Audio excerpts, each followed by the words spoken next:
नमस्कार। Republic India में आपका स्वागत है। देखिए, भारतवर्ष में जो भी चुनाव होते हैं उनमें सोशल इंजीनियरिंग का कितना बड़ा स्थान होता है और कास्ट एरिथमेटिक और उनकी आपस में जो रिएक्शंस हैं उनको समझना बहुत आसान नहीं है, बहुत मुश्किल है, बहुत जटिल है। अगर कोई विदेशी आए और भारत की जातीय संरचना को समझने का प्रयास करे तो उसको समझ में ही नहीं आएगा कि भारतवर्ष की ये जो सामाजिक और जातीय संरचना है ये इतनी टिपिकल और इतनी जटिल कैसी है। और भारत के हर चुनाव में ये जो सोशल इक्वेशंस हैं, ये तो जातीय अंकगणित है, ये बड़ा महत्वपूर्ण है। और न केवल जातीय अंकगणित महत्वपूर्ण है, जो उनके एक मैक्रो लेवल स्ट्रक्चर्स हैं उसके अंदर भी इतने ज्यादा स्ट्रक्चर्स हैं और उनमें भी इतना ज्यादा अंतर विरोध है कि उसको समझना एक सामाजिक शास्त्र के ज्ञाता के लिए भी बहुत मुश्किल है। और ये राजनीति में इसका प्रयोग और इसका उपयोग पिछले 75 साल से, जब से देश आजाद हुआ है, हो रहा है। आपको पता ही है, जब कांग्रेस के जमाने में जब कांग्रेस को वोट मिला करता था और स्वतंत्र पार्टी कभी उनके खिलाफ लड़ा करती थी, कभी हिंदू महासभा लड़ती थी, और बाद में जब डॉक्टर राम मनोहर लोहिया आए, आचार्य नरेंद्र देव आए, उन्होंने एक अलग प्रकार की संरचना खड़ी की। तो जो कांग्रेस का मूल आधार था, जो शुरू के 30-35 साल चला, वो सामाजिक जातीय संरचना थी। ब्राह्मणों का वोट, दलितों का वोट और मुसलमानों का वोट। 14-15% मुसलमान, 24-25% दलित और 6-7% ब्राह्मण, कुल मिला के करीब 47-48% वोट होते थे। और इसके अलावा जो वोट मिलते थे वो तो कांग्रेस को बड़ी आसानी से 30 साल तक देश के सत्ता में बने रहने में इन तीन वर्गों ने सबसे ज्यादा सहयोग किया। डॉक्टर राम मनोहर लोहिया आए तो उन्होंने अपनी एक अलग संरचना की। उन्होंने जो पिछड़ा समाज था उसको आगे बढ़ाने की बात की। इसीलिए उन्होंने नारा दिया, जिसकी जितनी संख्या भारी उतनी उसकी भागीदारी, क्योंकि वो जानते थे कि हिंदुस्तान के अंदर करीब 40% बैकवर्ड क्लासेस हैं। और क्योंकि मैं अपने जवानी के समय में समाजवादी योजन सभा से जुड़ा हुआ था, डॉक्टर लोहिया के साथ मैं उनको अपना राजनीतिक गुरु मानता था, और उस समय जो संरचना थी वो एक ब्राह्मणवाद के खिलाफ और एक बैकवर्ड कंसोलिडेशन जो आचार्य नरेंद्र देव ने और डॉक्टर लोहिया ने किया था उसके संदर्भ में हुआ था। और उसी वजह से जो ये बैकवर्ड कंसोलिडेशन किया था डॉक्टर राम मनोहर लोहिया में, उसी की वजह से संसोपा और प्रसोपा, संयुक्त सोशलिस्ट पार्टी और प्रजा सोशलिस्ट पार्टी, जो आचार्य नरेंद्र देव की जो थी, वो कांग्रेस से लड़ती थी राजनीतिक रूप से। चौधरी चरण सिंह का जब उन्होंने कांग्रेस छोड़ के और अपनी संरचना की, उन्होंने इसी जातीय संरचना को समझते हुए एक कॉम्बिनेशन बनाया जिसको उन्होंने अजगर कहा। अहीर, जाट, गुर्जर, राजपूत और मुसलमान उनके साथ थे ही। तो ये संरचना करके उन्होंने पूरे उत्तर प्रदेश में और विशेष तौर पर जो वेस्टर्न यूपी बेल्ट थी, जिसमें एक बेल्ट में अहीर बहुत ज्यादा थे, यादव बहुत ज्यादा थे, और जाट और गुर्जर जो थे वो वेस्टर्न यूपी में बहुत ज्यादा थे, और राजपूत भी वेस्टर्न यूपी में बहुत ज्यादा थे। तो उन्होंने एक संरचना की, और इस कास्ट कॉम्बिनेशन न केवल ये एक अरिथमेटिक थी बल्कि एक केमिकल रिएक्शन थी और एक प्रकार की सोशल इंजीनियरिंग थी जो चौधरी चरण सिंह ने की। आपको पता ही होगा कि गुजरात के अंदर माधव सिंह सोलंकी, जो कि कांग्रेस के वो थे, चीफ मिनिस्टर थे, उन्होंने अपना एक सोशल इंजीनियरिंग का कंसेप्ट बनाया था जिसको उन्होंने खाम कहा था। खाम का मतलब क्षत्रिय, क्योंकि वो क्षत्रिय थे, और हरिजन और आदिवासी और मुस्लिम्स, ये कॉम्बिनेशन उन्होंने बनाया था। और एक बहुत बड़ी मेजॉरिटी माधव सिंह सोलंकी ने अपने जमाने में प्राप्त की थी, और पाटीदार जो लोग थे, जो 17-18% गुजरात के अंदर है, उनको पीछे छोड़ दिया था। और एक नई सोशल इंजीनियरिंग करके एक बहुत बड़ी संख्या भी कांग्रेस की उन्होंने विधायकों की जिताई थी, जिसमें बैकवर्ड कम्युनिटीज को उन्होंने आगे बढ़ाया था, और ये भी हुआ। तो इस प्रकार की सोशल इंजीनियरिंग हिंदुस्तान की राजनीति में और विशेष तौर पर उत्तर प्रदेश और बिहार की राजनीति में बहुत ज्यादा महत्वपूर्ण है। अच्छा, 2013-14 में जो अमित शाह जी ने एक सोशल इंजीनियरिंग की थी, वो इतनी ब्यूटीफुली क्राफ्टेड थी। उनकी प्रशंसा इस बात की करनी होगी, क्योंकि उन्हें पता था कि बिहार के अंदर जो तेजस्वी यादव का सबसे बड़ा वोट बैंक है, वो यादव वोट बैंक है और मुसलमान वोट बैंक है। और अखिलेश यादव का भी जो वोट बैंक है वो बेसिकली यादव और मुसलमान वोट बैंक है, बाकी भी अपनी कास्ट है, लेकिन ये उनका मुख्य स्रोत है उनकी एनर्जी का। बिहार के अंदर करीब 15% मुसलमान, 15% यादव, तो 30% वोट बैंक तो उनके साथ है। ये तो बीजेपी या किसी को भी पता था। अखिलेश यादव, क्योंकि यहां थोड़ी यादवों की संख्या कम है, मुसलमानों की संख्या थोड़ी ज्यादा है, तो यहां मिला के भी करीब करीब वो 30% का कॉम्बिनेशन बनता है। और कुछ सीटों पे क्योंकि मुसलमानों की संख्या 40 से 50% है, तो इसमें अगर छोटा भी कोई वोट बैंक मिल जाता है तो समाजवादी पार्टी को जीतने में आसानी होती। ये संरचना जो अमित शाह जी ने की थी, तो अमित शाह जी को ये बात पता थी। तो उन्होंने क्या किया कि उत्तर प्रदेश के अंदर जितने छोटे छोटे सामाजिक वर्ग समूह थे, जैसे निषाद समाज था, तो डॉक्टर संजय निषाद को उन्होंने आइडेंटिफाई किया। उन्होंने अनुप्रिया पटेल को, जो अपना दल के सोनेलाल पटेल साहब थी, उनकी पुत्री हैं, और उन्होंने पता चला कि एक बेल्ट है उत्तर प्रदेश के अंदर जिसे कुर्मी बेल्ट कहते हैं। जैसे एक यादव बेल्ट है, एक जाट बेल्ट है, वैसे ये कुर्मी बेल्ट है, और ये बहुत बड़ी बेल्ट है, और कुर्मियों की संख्या भी उत्तर प्रदेश में काफी ज्यादा है और बड़ी कंसंट्रेटेड पॉपुलेशन है। तो अगर कुर्मी एक तरफा किसी को वोट करते हैं तो उस पार्टी के जीतने की बहुत ज्यादा संभावना होती है। तो अनुप्रिया पटेल को अपने साथ लिया अमित शाह ने, उधर अभी उन्होंने ओपी राजभर को अपने साथ लिया, संजय निषाद को अपने साथ लिया। तो एक प्रकार से अदर बैकवर्ड कम्युनिटीज को अमित शाह जी ने एक मैसेज देने का प्रयास किया कि बैकवर्ड कम्युनिटीज में अगर किसी को लाभ मिला है तो केवल यादवों को मिला है। ये एक मैसेजिंग उन्होंने करने का प्रयास किया। उसकी वजह से जो बाकी बैकवर्ड कम्युनिटीज थी, जैसे मान लीजिए अगर 40% बैकवर्ड कम्युनिटी उत्तर प्रदेश में है और उसमें अगर 10% यादव हैं, तो बाकी 30% तो नॉन यादव बैकवर्ड कम्युनिटीज हैं। अच्छा, इसी प्रकार से अगर आप दलित समाज में देखेंगे तो उसमें अगर 24% उनकी पॉपुलेशन है, तो 12% के करीब जाटव पॉपुलेशन है, और 12% पॉपुलेशन जो है वो पासी हैं, उसमें वाल्मीकि हैं, उसमें और समाज हैं।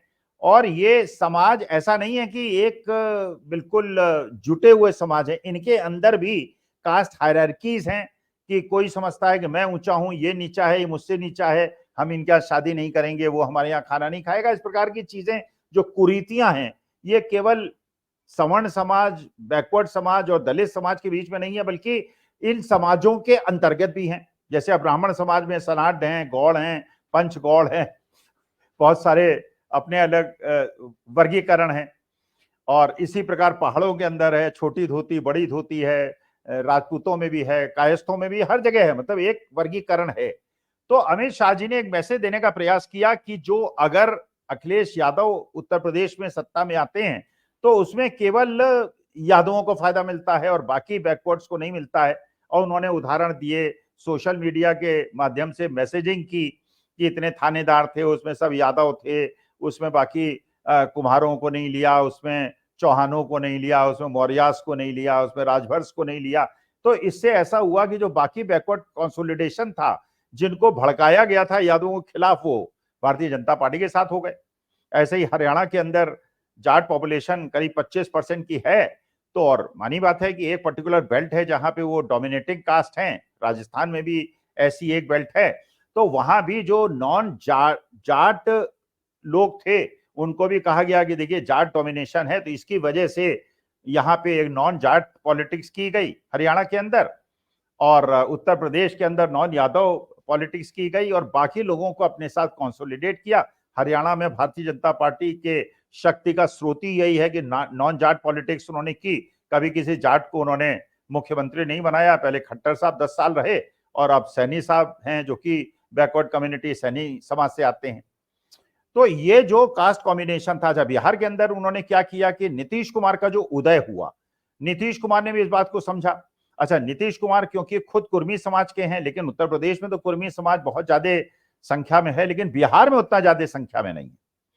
तो वहां जो जातीय जनगणना हुई उससे पता चला कि हार्डली 3-4% कुर्मी समाज है, लेकिन उनके साथ साथ और कुशवाहा समाज है, कोयरी समाज है, कोरी समाज है। तो ये जो सारे समाज हैं ये भी एक प्रकार के एक ही समाज के विभिन्न अंग हैं। और ये जो अपना कुशवाहा समाज है, कोयरी समाज है, इसकी अच्छी खासी संख्या बिहार के अंदर है। तो नीतीश कुमार ने क्या किया कि जितने अति पिछड़े समाज थे उन अति पिछड़ों समाजों को अपने साथ किया और ये दिखाने का प्रयास किया कि यादवों के डोमिनेशन की वजह से जो आप लोग नेग्लेक्ट हो रहे हैं, मैं आपको रिप्रेजेंटेशन दूंगा। तो वहां एक थर्ड फोर्स पैदा हुई, सवर्ण समाज का रिप्रेजेंटेशन भारतीय जनता पार्टी ने किया, यादव मुसलमानों का रिप्रेजेंटेशन आरजेडी ने किया, और जो अति पिछड़ा समाज था और अति दलित समाज था उसका काफी हद तक डोमिनेशन नीतीश कुमार ने किया। और क्योंकि ये करीब करीब बराबर संख्या में थे तो नीतीश कुमार जिसके साथ गए वो जीत गए और जिसका साथ छोड़ा वो हार गए। इसीलिए अपने बल पर बहुत दिनों से ना आरजेडी को सत्ता मिली, ना बीजेपी को सत्ता मिली और नीतीश कुमार को सत्ता मिली, लेकिन नीतीश कुमार जिसके साथ गए वो जीत गए। अच्छा, इसके बाद आप देखिए, पिछली बार जब 2019 में सपा और बहुजन समाज पार्टी का गठबंधन हुआ, एक बार आपको याद होगा कांशीराम और मुलायम सिंह यादव का गठबंधन हुआ था उत्तर प्रदेश के अंदर, और जब कांशीराम और मुलायम सिंह यादव का गठबंधन हुआ था तो इस गठबंधन ने स्वीप किया था और भारतीय जनता पार्टी को खत्म कर दिया था। लेकिन जब 2019 में बहुजन समाज पार्टी और समाजवादी पार्टी का गठबंधन हुआ तो उसने स्वीप नहीं किया, जबकि आशा लोग लगा रहे थे कि भाई एक तरफ सवर्ण समाज होगा और दूसरी तरफ सारा मुस्लिम समाज होगा, बैकवर्ड समाज होगा, दलित समाज होगा, तो मानी बात है बहुजन समाज पार्टी और समाजवादी पार्टी जीत जाएगी। लेकिन 2019 में ऐसा नहीं हुआ। अब ये क्यों नहीं हुआ एक प्रश्न है। फिर ये भी प्रश्न उठा कि 2024 में जब बहुजन समाज पार्टी अलग चली गई है तो अगर दलित अलग चले गए हैं तो केवल यादवों के बल पे, मुसलमानों के बल पे, और मुसलमानों में भी भेद हो सकता है, वो बीएसपी को भी वोट दे सकते हैं, सपा को भी वोट दे सकते हैं, तो ये कॉम्बिनेशन कांग्रेस और सपा का कैसे जीतेगा, तो इसको समझने की आवश्यकता है। देखिए 2019 में जो समस्या हुई वो समस्या ये हुई कि आप गांवों की संरचना को समझने का प्रयास कीजिए। वहां फॉरवर्ड क्लास हैं, कम है, क्योंकि सारी तरह ज्यादातर जो है वो अर्बन एरियाज में माइग्रेट कर गई हैं, और क्योंकि वो अर्बन एरियाज में माइग्रेट कर गई हैं तो अर्बन एरियाज में बीजेपी का स्ट्रॉन्ग होल्ड हो गया है, क्योंकि गांवों जो नौकरियां की, व्यापार किया, सारे लोग गांव से शिफ्ट हुए और वो अपर कास्ट के लोग ज्यादातर थे। वहां जो रह गए लैंड ओनिंग कम्युनिटी थी यादव, वो भी शिफ्ट हुए, लेकिन वहां पे जो डोमिनेशन हुआ वो अति पिछड़े और अति दलितों का गांवों के अंदर रह गया। जो लैंड ओनिंग कम्युनिटीज थी उन्होंने भी बटाई पे अपनी जमीन दी और वो भी शहरों की तरफ शिफ्ट कर गए। तो ये जो संरचना थी इसके अंदर सवर्ण थे, बैकवर्ड्स थे और दलित थे।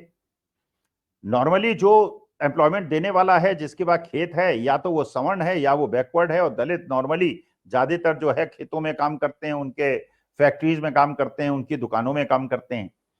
अब सवाल यह है कि वैमनस्य क्या, क्योंकि मैं एक जटिल प्रश्न को सुलझाने का प्रयास कर रहा हूं तो कहीं हर्ट मत होइएगा, मैं कोई जातिवादी व्यक्ति नहीं हूं, लेकिन क्योंकि मैं राजनीति को समझने का प्रयास कर रहा हूं तो ये बिना उदाहरण दिए बातें समझ में नहीं आएंगी। तो दलितों एक एक लेयर हुई, सवर्णों की एक लेयर हुई, बैकवर्ड्स की और एक लेयर हुई दलितों की। अब संघर्ष किस किस के बीच में है? फॉरवर्ड क्लास और बैकवर्ड्स के बीच में एक संघर्ष है, बैकवर्ड्स में और दलितों में एक संघर्ष है, लेकिन दलितों में और सवर्णों में उतना ज्यादा संघर्ष नहीं, क्योंकि जो सवर्ण है वो भारतीय जनता पार्टी के साथ हैं। बैकवर्ड जो हैं, जो लैंड ओनिंग कम्युनिटी है या जिनके पास थोड़ी शक्ति है, जाट हैं या यादव हैं, वो बैकवर्ड में हो गए, और दलित जो हो गए। अब संघर्ष जो है वो बैकवर्ड और दलित में है, और बैकवर्ड और सवर्ण। अच्छा, everybody wants to move higher. Dalit चाहता है कि मैं वो सम्मान मुझे मिले समाज के अंदर जो बैकवर्ड्स को मिलता है, बैकवर्ड चाहते हैं हमें वो सम्मान मिले जो सवर्णों को मिलता है। वही जैसे मास्लोज हायरार्की की बात है कि जब आपकी एक नीड पूरी होती है तो आप दूसरी नीड की तरफ बढ़ने की कोशिश करते हैं। तो अभी खैर संविधान लागू होने के बाद, बाबा साहब भीमराव अम्बेडकर संविधान लागू होने के बाद जाति प्रथा काफी हद तक खत्म हो गई, लेकिन खत्म नहीं हुई है, अभी भी लोगों के मन में है। अब ये वास्तविकता को स्वीकार तो करना पड़ेगा, क्योंकि जैसे हम लोगों को घटनाएं सुनाई पड़ती हैं कि साहब बारात में नहीं चढ़ने दिया, मूछें नहीं ऐंठने दी, घोड़ी नहीं बन चढ़ने दी, बैंड नहीं बजाने दिया। तो ये सारी चीजें कुरीतियां जो हैं अभी तक समाज के अंदर हैं। तो वहां पे जो संघर्ष क्योंकि बैकवर्ड्स में और दलितों के बीच में है, क्योंकि जो यातना मिली है, जो अत्याचार हुआ है, वो ऐसा लगता है दलितों को कि सवर्णों ने, क्योंकि दलितों और बैकवर्ड्स का आपस में है, क्योंकि रूरल एरियाज में वही रह गए हैं, खेतीहर वही रह गए हैं, और भूमिहीन जो किसान हैं वो भी उसी वर्ग से आते हैं। तो जब समाजवादी पार्टी का और बहुजन समाज पार्टी का गठबंधन हुआ तो आपने देखा कि बहुजन समाज पार्टी को तो 10 सीटें मिल गई और समाजवादी पार्टी को केवल 5 सीटें मिली, और समाजवादी पार्टी को भी वही 5 सीटें मिली जो कि उनकी फैमिली की सीटें थी, जो मुलायम सिंह यादव के परिवार की थी, बाकी लोग नहीं जीते। अच्छा, अब इसके बाद अब ये कैसे हुआ? इसलिए हुआ कि बैकवर्ड्स ने तो, क्योंकि उनके अंदर कटुता नहीं थी, उन्होंने दलित कैंडिडेट्स के लिए और बहुजन समाज पार्टी के कैंडिडेट्स के लिए अपने वोट ट्रांसफर कर दिए। जो बहुजन समाज पार्टी का काडर था, जो एकजुट समाज था, जो जाटव समाज था, जो बहन जी का काडर था, वो 12-13% लोगों ने, क्योंकि उनका संघर्ष बैकवर्ड से था, यादवों से था, तो उन्होंने समाजवादी पार्टी के लिए वोट न करके बेहतर समझा कि सवर्ण समाज के रिप्रेजेंटेशन करने वाली भारतीय जनता पार्टी को अपना वोट कर देते हैं। अच्छा, कांग्रेस जो है वो परिदृश्य से बाहर हो गई थी, ब्राह्मणों ने भी उनका साथ छोड़ दिया था और दलितों ने भी उनका साथ छोड़ दिया था। दलित चले गए थे बहुजन समाज पार्टी की तरफ, मुसलमान चले गए थे समाजवादी पार्टी की तरफ। तो क्योंकि कांग्रेस के जीतने की संभावना नहीं थी तो दलितों ने भी छोड़ दिया, मुसलमानों ने भी छोड़ दिया और ब्राह्मण चले गए भारतीय जनता पार्टी के साथ। अब सवाल यह है कि ये जो हुआ 2019 में, लोग इसी को एक्स्ट्रापोलेट करते हैं। लोग ये सोचते हैं कि जब समाजवादी पार्टी और बहुजन समाज पार्टी का गठबंधन काम नहीं कर पाया और उसने उत्तर प्रदेश में जीत केवल 15 सीटों पे दिलाई, तो कांग्रेस और समाजवादी पार्टी का गठबंधन कैसे जीत दिला सकता है? ये मानी बात है, एक विचारणीय प्रश्न है जो आपके दिमाग में भी आ रहा हो। लेकिन देखिए, इसमें थोड़ा सा अंतर है। इसमें अंतर यह है कि ब्राह्मण ये वेट कर रहा था, जो कि कांग्रेस को छोड़ के भारतीय जनता पार्टी के पास चला आया था, कि अगर मुसलमान कांग्रेस के पास आएगा, अगर दलित कांग्रेस के पास आएगा तो हम भी साथ चले आएंगे, क्योंकि उसका जो नेचुरल एक होम है वो कांग्रेस था, जो कि मजबूरी में उन्हें छोड़ना पड़ा था, क्योंकि समाजवादी पार्टी में बैकवर्ड कंसोलिडेशन था, बैकवर्ड्स का बहुत ज्यादा सपोर्ट था और बहुजन समाज पार्टी में दलितों का बहुत ज्यादा सपोर्ट बेस था। इसलिए सवर्णों ने अपना सेफ हेवन ढूंढ लिया और वो भारतीय जनता पार्टी के पास चले गए। अब इस बार जो कांग्रेस के राहुल गांधी की पदयात्रा हुई और उस पदयात्रा को जिस प्रकार से कवरेज मिला और जिस प्रकार से उन्होंने आदिवासी क्षेत्रों से और दलित क्षेत्रों से मिले और जिस प्रकार से उन्होंने जनता से संवाद किया, जनता से गले मिले और जिसको जनता ने देखा, हजारों लाखों की भीड़ इकट्ठी हुई, उसके अंदर दलितों को मैसेज मिला कि भाई हम Congress, we can go back to Congress. ब्राह्मणों ने भी सोचा कि भाई अगर भारतीय जनता पार्टी केवल सवर्णों की पार्टी रह गई है और वहां पे अखिलेश यादव ने उत्तर प्रदेश के अंदर और तेजस्वी यादव ने बिहार के अंदर 2024 के चुनाव में एक और बड़ी कुटल, जिसे कहते हैं कुशल राजनीति की। उन्होंने उत्तर प्रदेश में कुर्मियों को बहुत ज्यादा सीटें दी, शाक्यों को बहुत ज्यादा सीटें दी, पासियों को बहुत ज्यादा सीटें दी। माने जो social engineering Bharatiya Janata party करती थी वही सोशल इंजीनियरिंग अखिलेश यादव ने उत्तर प्रदेश में कर दी। यादवों को कम सीटें दी और कुशवाहा को, कुर्मी को, शाक्यों को, पासियों को ज्यादा सीटें दी, जिनके अपने अपने वोट बैंक थे। और यह भी एक भ्रांति दूर करने में प्रयास हुआ कि समाजवादी पार्टी केवल यादवों की और मुसलमानों की पार्टी है। अच्छा, मुसलमान जरूर समाजवादी पार्टी से थोड़े बहुत नाराज थे कि ये भाई ये तो मुसलमानों के बारे में कुछ बोलते नहीं है, लेकिन क्योंकि कांग्रेस का साथ समाजवादी पार्टी को मिल गया तो पूरा मुस्लिम कंसोलिडेशन हो गया। यही दिल्ली के अंदर हुआ। अगर आम आदमी पार्टी और कांग्रेस अलग अलग लड़ती तो मुसलमान पूरा सॉलिड वोट, जो आपने कॉर्पोरेशन नगर निगम के इलेक्शन में देखा, पूरा का पूरा वोट कांग्रेस को जाता। कांग्रेस को 30% वोट मिलते, 15% वोट आम आदमी पार्टी को मिलते और दोनों हार जाते। लेकिन क्योंकि ये कॉम्बिनेशन हो गया तो मुसलमानों के पास भी कोई विकल्प नहीं। और बाकी जो दलित वोट है, जो एक मैसेज चला गया 400, इस बार 400 पार और संविधान खतरे में है और बीजेपी के बड़बोले नेताओं ने उसको आगे बढ़ा दिया, तो दलितों में भी क्योंकि एक उत्कंठा थी कि हम कांग्रेस के पास वापस चले जाएं, तो मुसलमान आम आदमी पार्टी को वोट नहीं करना चाहते थे, क्योंकि आम आदमी पार्टी को कांग्रेस का गठबंधन बन गया, वो भी सॉलिडली वापस आ गया। दलित भी संविधान पे हो रहे आक्रमण से डरकर इंडिया अलायंस के साथ आ गए। यादव थे ही और क्योंकि पासियों को, कुर्मियों को, शाक्यों को, इन सब लोगों को ज्यादा सीटें अखिलेश यादव ने दी, उसकी वजह से वो वर्ग भी आ गया। तो जो एक सोशल इंजीनियरिंग अमित शाह ने की थी इस बार, इसलिए भारतीय जनता पार्टी को बहुत ज्यादा परेशानी हो रही है, वो सोशल इंजीनियरिंग अखिलेश यादव ने उत्तर प्रदेश में कर दी। अगर हरियाणा के अंदर जाट कांग्रेस के साथ पूरी तरह से हैं और जजपा ने एक प्रकार से जाटों को धोखा दिया, तो 25% जाट, अच्छा 25% दलित, और चौधरी उदय भान जो हैं वो कांग्रेस के जो प्रदेश अध्यक्ष हैं, और कुमारी शैलजा जो खुद चुनाव लड़ रही हैं, वो दलित फेस सबसे बड़े हरियाणा के अंदर अगर हैं तो ये दोनों फेसेज हैं, और मुसलमान है ही 7-8%, तो ये तो संख्या जो है 50% से ऊपर हो जाती है, और ये कंसोलिडेटेड वोट है। तो जो एक नॉन जाट कॉम्बिनेशन बनाने की बात उन्होंने की थी, उसके तुलना में क्योंकि दलितों को अपने साथ मिलाया, मुसलमान उनके साथ थे, तो हरियाणा में भी एक कॉम्बिनेशन बन गया। अगर आप बिहार का देखेंगे तो बिहार के अंदर भी सोशल इंजीनियरिंग कितनी खूबसूरती से तेजस्वी यादव ने की। उन्होंने वहां पे यादवों को कम सीटें लड़वाई, उन्होंने कुशवाहा को बहुत ज्यादा सीटें लड़ाई, क्योंकि कुशवाहा एक बड़ी कम्युनिटी है, और कोयरी, कुशवाहा, कुर्मी ये सब मिला लीजिए तो 8-9% वो हैं, और जबकि 15% यादव हैं। तो यादव और मुसलमानों के पास कोई विकल्प नहीं है, लेकिन जहां पे कुशवाहा कैंडिडेट है 8-9% हैं, और मुसलमान 20% हैं, और यादव 20% हैं, तो सब मिला मिलो के वो 50% से ऊपर हो जाते हैं।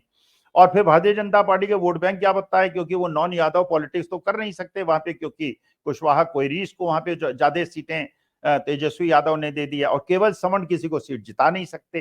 तो आज जो बदहवासी की स्थिति है उसका कारण ये है कि उत्तर प्रदेश में अखिलेश यादव ने और बिहार के अंदर तेजस्वी यादव ने जो सोशल इंजीनियरिंग की है, और जो कास्ट अरिथमेटिक समझा है, और आपस के संघर्ष को समझा है, और उसके बाद टिकट का वितरण किया। महाराष्ट्र के अंदर आप देखिए, महाराष्ट्र के अंदर जो मराठा प्राइड का मामला है वो उद्धव ठाकरे के साथ जुड़ा हुआ है।